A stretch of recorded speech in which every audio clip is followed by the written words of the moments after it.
स्वामी समर्थ, जय स्वामी समर्थ। नमस्कार मित्र आणि मैत्रिणींनो, पुन्हा एकदा तुमचं माझ्या नवीन व्हिडिओमध्ये खूप खूप मनापासून स्वागत करते। तुम्ही महाराष्ट्रामध्ये राहत असाल आणि तुमचं बांधकाम कार्ड तयार असेल किंवा असेल तर बघा 13 जुलै 2026 पासून एक नवीन अपडेट आलेली आहे। ही अपडेट अशी असणार आहे की महाराष्ट्रातील जे काही बांधकाम कामगार असणार आहेत त्यांचा मृत्यू किंवा दिव्यांग अपघात झालेला असेल किंवा मृत्यू झालेला असेल, त्याच्यामध्ये नैसर्गिक मृत्यू असेल किंवा मग दिव्यांग झालेला असेल तर त्यांच्यासाठी एक नवीन योजना आलेली आहे। तर ही योजना कोणती असणार आहे याबद्दलची सविस्तर माहिती आजच्या व्हिडिओमध्ये देण्याचा प्रयत्न करत आहे।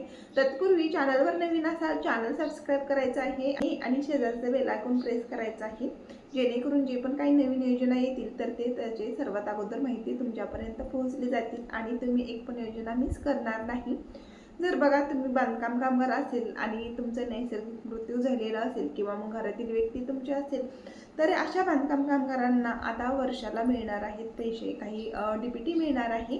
आणि मृत्यू झाल्याच्या नंतर, अपघात झाल्याच्या नंतर तात्काळ बघा त्या व्यक्तीच्या कुटुंबातील व्यक्तींना काही दिवसांकरता बंद झालेली होती, परंतु आता 13 जुलै 2026 पासून पुन्हा सुरू झालेली आहे।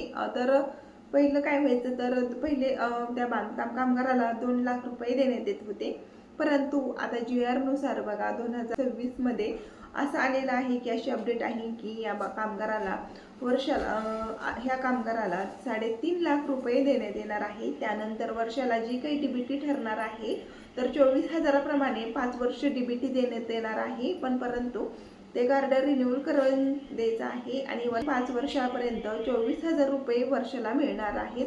तर अशी अपडेट जी आहे तर ती आपल्याला आलेली आहे। अपडेटनुसार बघा अजून नैसर्गिक जर बांधकाम कामगाराचा मृत्यू झालेला असेल तर अशा बांधकाम कामगारांना पैसे असतात तर ते मिळणार आहेत, किंवा मग जे कामगार बघा बांधकाम कामगार त्यांना काम करत असताना जर त्यांचा मृत्यू झाला तर बघा वर्षाला 4.5 लाख रुपये त्यांना मिळणार आहेत। त्याचा बघा मृत्यू काम करताना झालेला असेल तर त्याच्यासाठी 4 लाख रुपये देण्यात येणार आहेत। तर अशी डीबीटी जी आहे तर ती कुटुंबांना मिळणार आहे आणि वर्षाला त्यांचं जे वेतन ठरणार आहे तर ते वेतन सुद्धा 24,000 प्रमाणेच 5 वर्ष मिळणार आहे।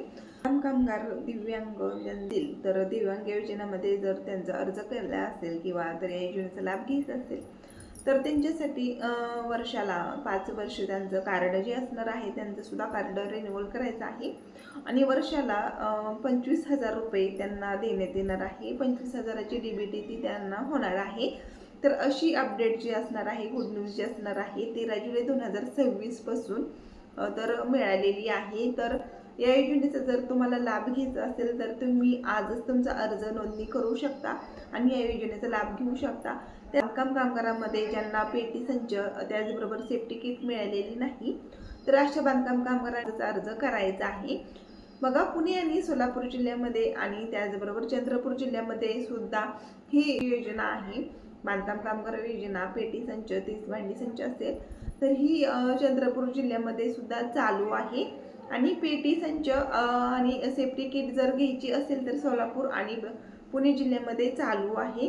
जे कोणी बांधकाम कामगार पुणे आणि सोलापूर आणि चंद्रपूर जिल्ह्यातून बिलॉंग करत असतील तर त्यांच्यासाठी अतिशय महत्त्वाची बातमी असणार आहे। जी माहिती आवडली तर व्हिडिओला लाईक करायचं आहे आणि असेच योजनेबाबत माहिती घेण्यासाठी चॅनल सबस्क्राईब करायचं आहे।